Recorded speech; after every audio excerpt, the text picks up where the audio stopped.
Kahapon ngang linggo ay nagkayaan ang aming family na lumabas ng bahay.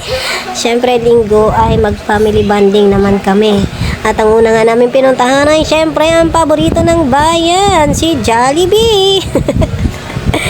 Dahil pumunta nga kami dyan guys ay before lunch, kaya una namin ginawa ay nag-lunch muna kami. At syempre ano mga bang kakainan namin kundi ang paborito ng mga bagets na si Jollibee. Kaya naghihintay nga kami dyan ng pagkain dahil ang daming tao guys, lunchtime tapos Sunday pa, dami ng tao kaya ang tagal ng order namin dumating.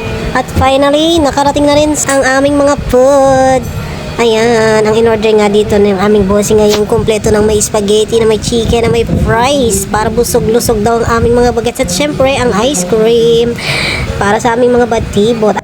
Ayan, kain na kami guys. So, ayun lang. Sa susunod ulit, maraming salamat. Bye!